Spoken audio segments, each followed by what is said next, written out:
ආයිබෝවන් අපි අද එකතු වෙලා ඉන්නේ ප්‍රමාණ සමිතියක ඩිප්ලෝමා පාඨමාලාවේ Contract Administration 1 මොඩුලේ Client Consultant Agreement කියන මාතෘකාව යටතේ කතා කරන්නයි. අපි බලමු මොකක්ද මේ Client Consultant Agreement එක කියලා කියන්නේ කියලා. අපි දන්නවා ඉදිකිරීම් ශ්‍රේෂ්ඨයේ ප්‍රධාන පාර්ශ්ව තුන්ගොල්ලක් සම්බන්ධ වෙනවා ප්‍රධාන වශයෙන්ම Client, Consultant සහ Contractor කියලා. ඉතින් මේ අතරින් client සහ consultant අතර තියෙන agreement එක එහෙම නැත්නම් client සහ consultant අතර තියෙන ගිවිසුම තමයි මේ client consultant agreement එක කියලා කියන්නේ. ඉතින් ඇත්තටම contract එක කියලා කියන්නේ legally binding agreement එකක් පාර්ශ්ව දෙකක් හෝ කීප දෙනෙක් අතර තියෙන නීතිමය වශයෙන් පිළිගත් බැඳියාවක් තියෙන එකඟතාවයක් තමයි මේ contract එක කියලා කියන්නේ. ඉතින් අපි අද කතා කරන්නේ මේ මාතෘකාව සම්බන්ධයෙන්. සාමාන්‍යයෙන් client consultant agreement ගැන කතා කරනකොට ප්‍රධාන වශයෙන්ම form of contract වර්ග දෙකක් භාවිතා කරනවා. එකක් තමයි FIDIC white book එක, අනිත් එක ඇවිල්ලා SIDA ආයතනය මගින් පබ්ලිෂ් කරලා තියෙන ICTAD Consult 1 කියන පොත අපි භාවිතා කරනවා මේ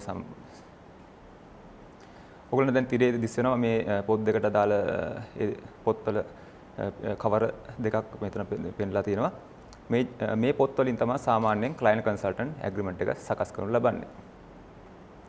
අපි මේ මාතෘකාව ගැන සාකච්ඡා කරන කලින් පොඩ්ඩක් කෙටි හැඳින්වීමක් කරමු. කවුද මේ client? එහෙම නැත්නම් අපි සමහර අවස්ථාවලදී employee කියලා කියනවා. ඔවුන් පිළිබඳ කෙටි හැඳින්වීමක් කරගමු. client කියලා කියන්නේ යම් ඉදිකිරීම් ව්‍යාපෘතියක අයිතිකරුවා තමයි client කෙනෙක් කියලා කියන්නේ.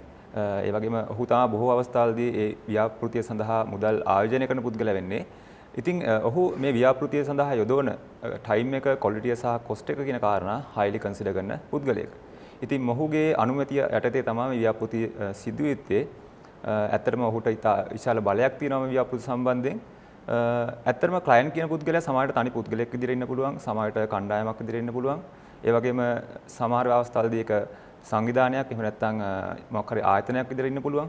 සමහර අවස්ථාවලදී මේ client government ආයතනයක් වෙන්න පුළුවන්. consultant කියලා කියන්නේ කවුද කියලා ඊළඟට බලමු. consultant කෙනෙක් කියලා කියන්නේ තනි පුද්ගලයෙක් වෙන්න පුළුවන්. සමහරට ඒකත් අර කලින් කිව්වා වගේ ආයතනයක් වෙන්න පුළුවන්, මොකක් හරි සංවිධානයක් වෙන්න පුළුවන්.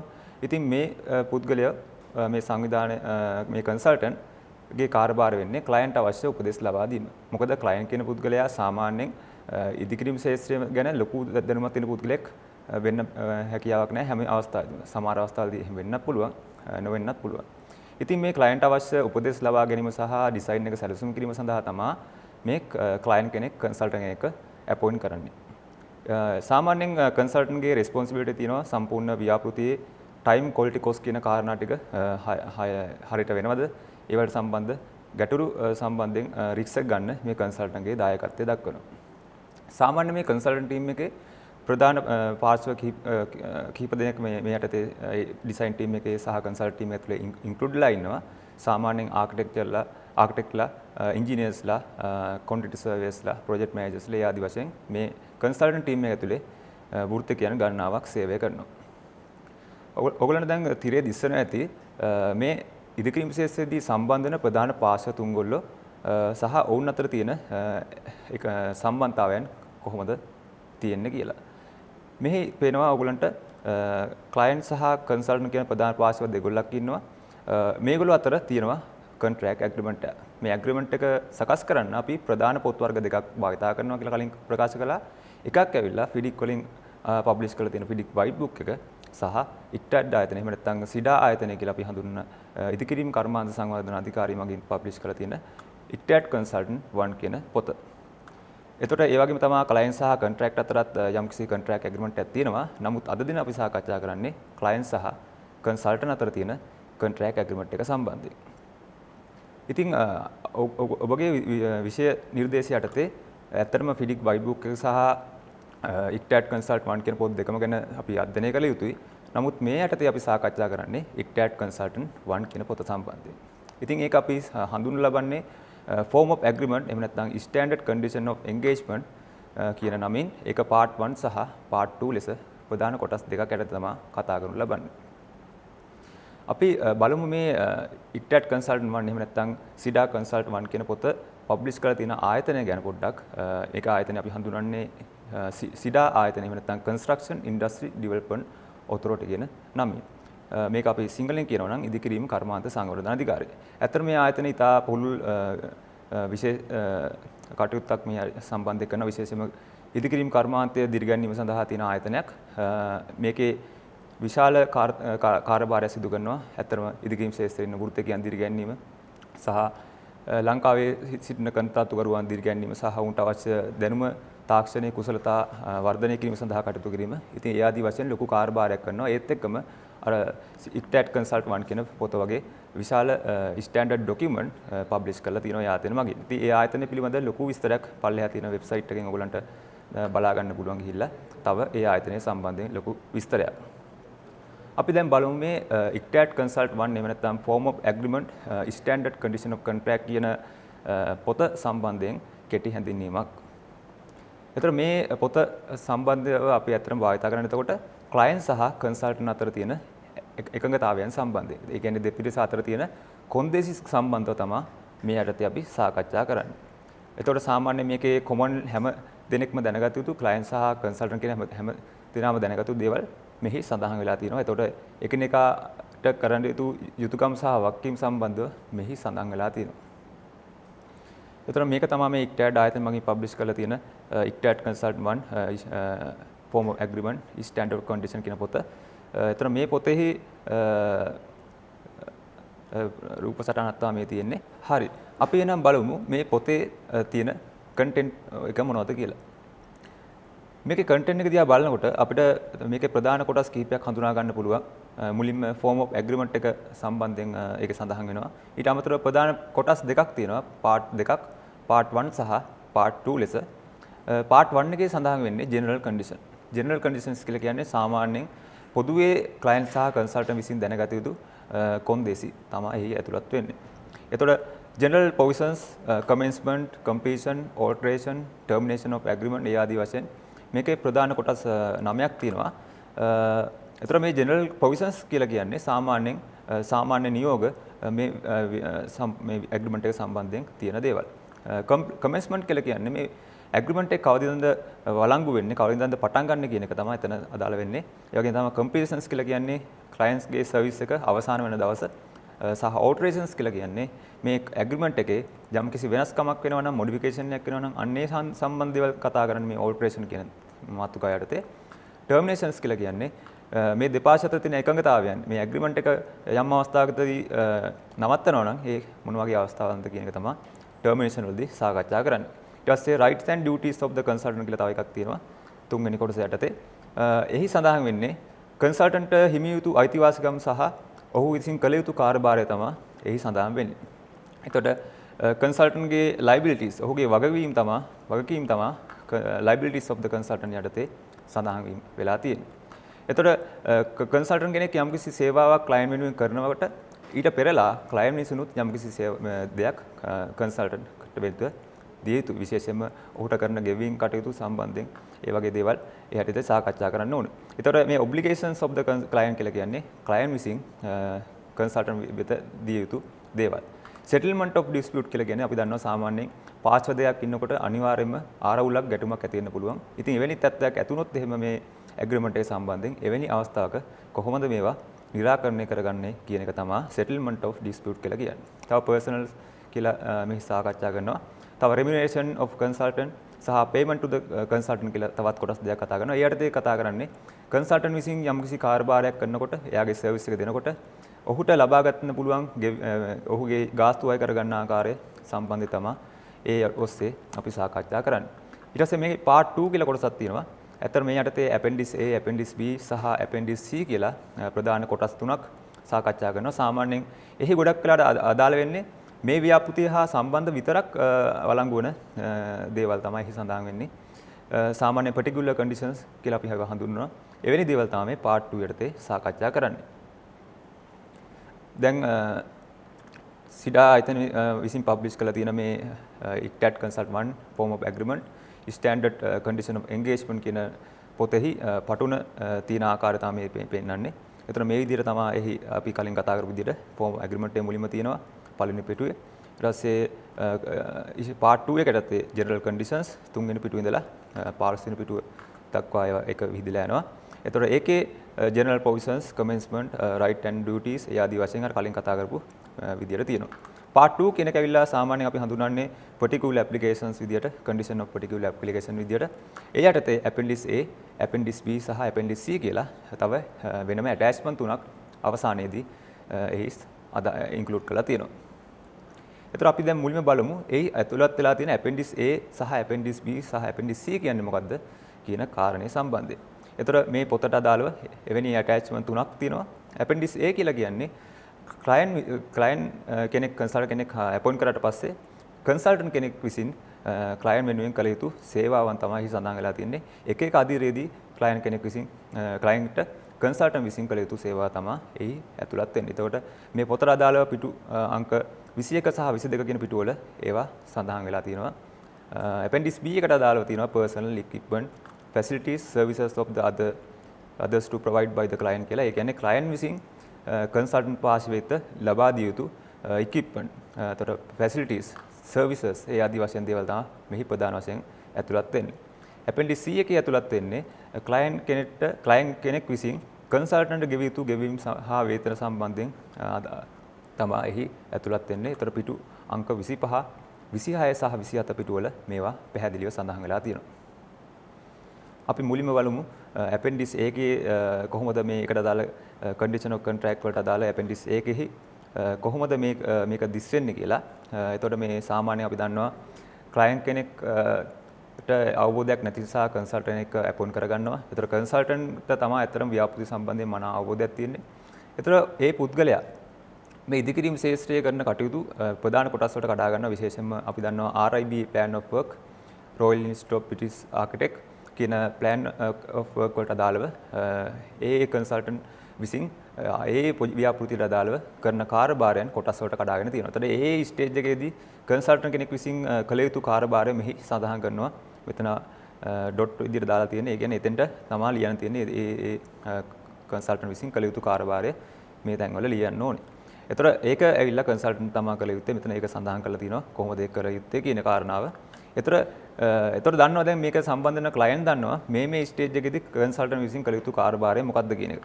එතකොට client සහ consultant හොඳ අවබෝධයක් තියෙනවා මේ ස්ටේජ් එකේදී අප විසින් කළ යුතු සහ අප වෙත කළ යුතුව තියෙන දේවල් මොනවද කියලා හොඳ අවබෝධයක් දෙපාර්ශ්වයටම ලැබෙනවා.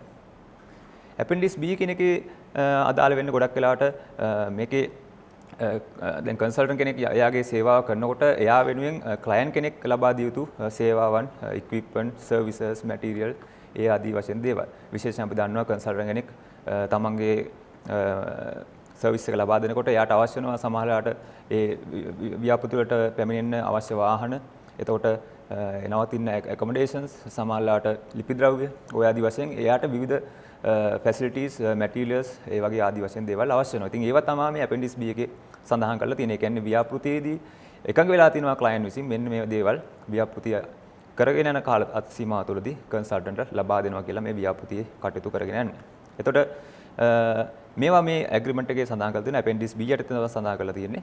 එතකොට මේ දේවල් සපයන්න අනිවාර්යෙන් client විසින් ඒ දේවල් සපය යුතුයි.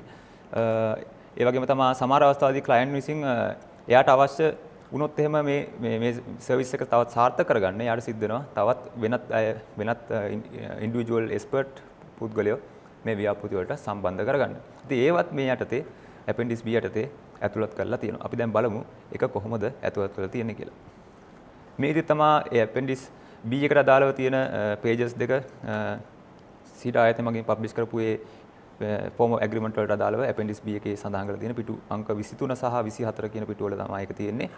ඒතර ඒ යටතේ අපිට බලා ගන්න පුළුවන් මෙතන තියෙනවා clause number 5.5 වල equipment, materials, supplies and facilities furnished by the client කියලා. ඒ කියන්නේ client විසින් furnish කරන්න ඕනේ equipment මොනවද, material මොනවද, supplies මොනවද, facilities මොනවද කියන එක මෙතන අපිට සඳහන් කරන්න තියෙනවා. ඒතර මේ දේවල් ලබා නොදුන්නොත් එහෙම කවදාද consultant client ගෙන් යම්කිසි වන්දියක් ලෙස මේ මුදල ලබා ගන්න පුළුවන්. මොකද මේ ඇග්‍රීමන්ට් එකේ සඳහන් කරලා තියෙන මෙන්න මේ දේවල් ලබා දෙනවා කියලා. හැබැයි client හදිසියවත් ඒවා ලබා දීලා නැත්නම් ඒවා ඉල්ලීමට අයිතියක් තියෙනවා consultant පාර්ටියට. ඒ වගේම තව counterpart personnel කියලා තියෙනවා. විශේෂයෙන්ම සමහර අවස්ථාවලදී consultant තමන්ගේ කාර්යභාරය තනින් කරගන්න බැරි වෙනවා. එතකොට එයා වෙනත් පුද්ගලයෝ මේ සඳහා engage කරනවා. ඒතර ඒ වගේ අවස්ථාවලදී ඒ අදාළ ඒකට සම්බන්ධ කරන අනිත් පුද්ගලයාගේ නම සහ එයාගේ ක්වොලිෆිකේෂන් සහ එයාගේ එක්ස්පීරියන්ස් මේ කොටස යටතේ ක්ලෝස් නම්බර් 5.8 යටතේ ඒකේ සඳහන් කරලා තියෙනවා. ඊට පස්සේ ක්ලෝස් නම්බර් 5.9 යටතේ services of others කියලා සඳහන් කරලා තියෙන තවත් අවස්ථාවක්. ඒ කියන්නේ සමහර අවස්ථාවදී client shall arrange the services of following organization and or individual for the accomplishment of specific service. ඒ කියන්නේ විශේෂ සේවා සඳහා සමහර අවස්ථාවදී client විසින් ඒකට විශේෂ පුද්ගලයෝ මේකට අපොයින්ට් කරලා තියෙනවා. එතකොට ඒ වගේ දෙයක් තියෙනවා නම් ඒක කන්සල්ටන්ට් විසින් දැනගත යුතුයි. ඉතින් ඒවා සහ එයාගේ නම, එයාගේ ඕගනයිසේෂන් එක සහ එයා විසින් කරන කාර්යභාරය මෙහි සඳහන් කරන්න පුළුවන්. ඒතර ඒ ආදී වශයෙන් සමහර අවස්ථාවේදී ක්ලයන්ට් විසින් තවත් ඉන්ඩිවිජුවල් එක්ස්පර්ට්ලා අපොයින්ට් කරනවා නම් ඒකත් මෙතන සඳහන් කරන්න පුළුවන්. ඒතර ඇපෙන්ඩික්ස් C කියන එක මොකක්ද කියලා අපි බලමු ඊළඟට.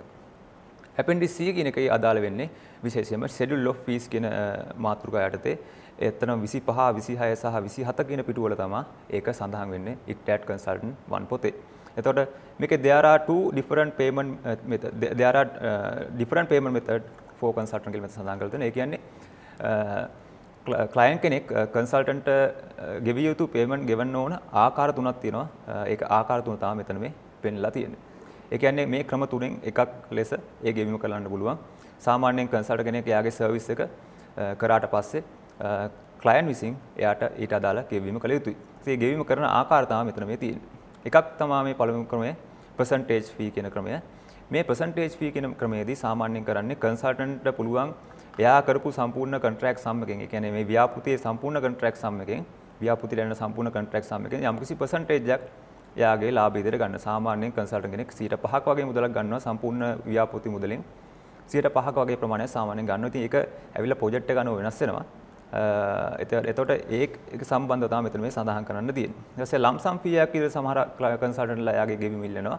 ඒ කියන්නේ percentage එකක් විදිහට ඉල්ලන්නේ නැතුව කෙලින්ම එයා fix ගාණක් ඉල්ලනවා එයාගේ කරපු සේවාවට. අනිත් ක්‍රමය තමයි interim payment කියන ක්‍රමය. ඒ ක්‍රමයේදී ඇත්තටම මේක කොටස් වශයෙන් තමයි ඒ ගෙවීම කරන්නේ. ඒ කියන්නේ මාසෙන් මාසෙට හෝ ඒ දීලා තියෙන කාර්තුවෙන් කාර්තුවට තමයි ඒ ගෙවීම සිදු කරනු ලබන්නේ. එතකොට ඊට අමතරව මෙතන සඳහන් කරලා තියෙනවා mobilization advance කියලා. එතකොට දැන් සාමාන්‍ය අපි මෙතන මේ payment method වර්ග තුනක් සඳහන් කරලා තියෙනවා percentage fee, lump sum fee සහ interim payment කියලා. නමුත් සාමාන්‍යයෙන් පොදුවේ consultant කෙනෙක් එයාගේ කාර්යභාරය කරන්න කලින්, එයාගේ service එක ලබා දෙන්න කලින් client ගෙන් යම් කිසි advance එකක් ඉල්ලනවා. සාමාන්‍යයෙන් ව්‍යාපෘතියෙන් ව්‍යාපෘතියක වෙනස් වෙනවා. එතකොට ඒ මුදල තමයි මෙතන සඳහන් වෙන්නේ. ඒකත් ඇවිල්ලා appendix C එකේ සඳහන් කරලා දෙනවා මෙන්න මේ මුදල මට ලබා දෙන්න ඕනේ කියලා consultant විසින් කරන ලද ඉල්ලීමට අදාළ percentage එක එතන සඳහන් කරලා තිනවා. appendix C එක page number එක ඇවිල්ලා 23 කියන page එකේ ඒක සඳහන් කරලා තිනවා. ඒතර ඒ සම්බන්ධව තමයි මේ mobilization advance කියලා කියන්නේ. ඒ වගේම තමයි සමහර අවස්ථාවලදී services of others කියලා මෙතන සඳහන් කරලා තියෙනවා. Consultant can ask remunerate for coordinating the work as a percentage fee to the other consultant. එලෙසත් මෙතන සඳහන් කිරීමක් කරලා තියෙනවා. එතකොට මේ විදිහට තමයි appendix C සහ C එකට අදාළ pages ටික සඳහන් වෙලා තියෙන්නේ. appendix C එකේ සඳහන් වෙන 25, 26 සහ 27 කියන පිටු වලට අදාළ appendix C එකේ සඳහන් කරලා තියෙනවා. මේ අපි සමහරලාට percentage එකක් විතර ගන්න ඕනේ. ඒ percentage fee එකේ කොහොමද ගන්න කියන කාරණාව මෙතන සඳහන් වෙන්න ඕනේ. lump sum fee එකක් විතර යනවා නම් ඒක කොහොමද එන්නේ? එතකොට මෙතන interim payment එකක් විතර යනවනේ. ඒ කියන්නේ ඒ මාසෙන් මාසෙට හෝ කාර්තුවෙන් කාර්තුවට හෝ ඒ අදාළ work base එකෙන් work base එකට කොහොමද ගෙවීම කරන්න කියන එක සහ ඒ ගෙවිය යුතු ගාණ මෙතන සඳහන් කරලා තියෙනවා. ඊට පස්සේ අර mobilization advance එක ගැන අපි කලින් කතා කරා.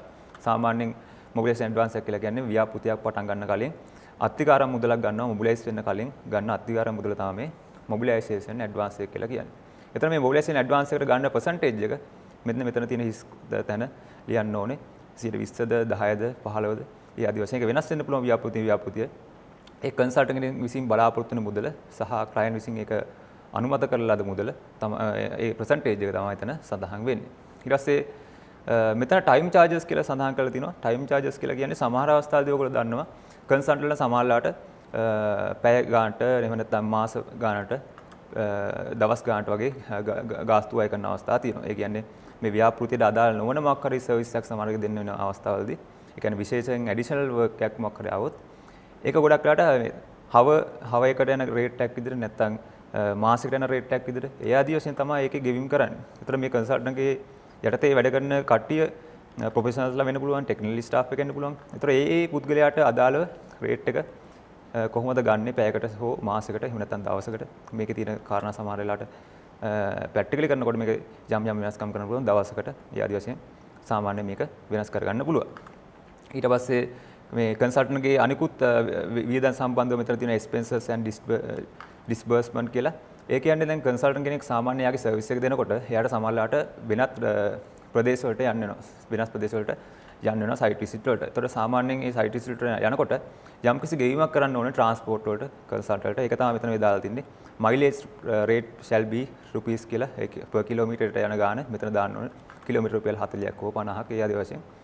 මෙතන යම්කිසි මුදලක් දාන්න පුළුවන්. එහෙම නැත්නම් සමහර අවස්ථාවලදී ඒගොල්ලෝ දුර බැහැර ගියට පස්සේ නවතින්න වෙනවා. ඒතර accommodations දෙන්න වෙනවා. ඒතර accommodations වලට අදාළ මුදලත් මෙතන සඳහන් කරන්න පුළුවන්. ඒතර උට ගැළපෙන ඔහුගේ වෘත්තියට ගැළපෙන හොඳ පහසුකම් සහිත තැනක් ලබා දීම ක්ලයන්ට්ගේ වගකීමක් වෙනවා. ඒතර appendix C යටතේ අපි කතා කරා time charges කියලා කියනවා. ඒ කියන්නේ අර hourly rate එකක් හෝ monthly rate එකක්. ඒක සමහර අවස්ථාවලදී විශේෂ අවස්ථා ඇඩිෂනල් මොකක් හරි වර්ක් එකක් කරන්න උනොත් එහෙම ඒ වගේ අවස්ථාවල් තමයි ඒ hourly rate එකක් හෝ monthly rate එකක් විදිහට ඒ ගෙවීම සිදු කර යුත්තේ. මේ දේවල් අපි කලින් ස්ලයිඩ් එකේදී සාකච්ඡා කරා. ඒ වගේම තවත් මෙතන විශේෂ කාරණයක් සඳහන් කරලා තියෙනවා.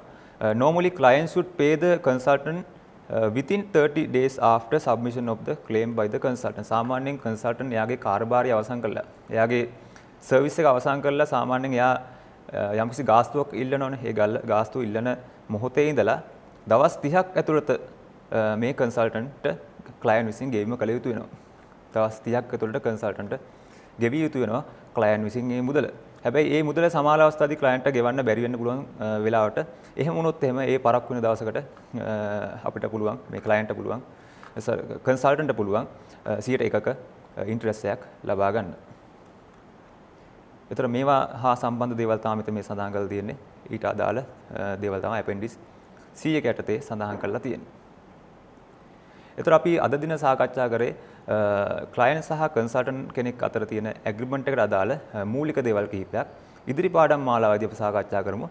මේ ක්ලයන්ට් කන්සල්ටන්ට් ඇග්‍රීමන්ට් එකට අදාළ ෆෝම් ඔෆ් ඇග්‍රීමන්ට් එක සහ ජෙනරල් කන්ඩිෂන්ස් පිළිබඳ පුළුල් ලෙස. ස්තුතියි.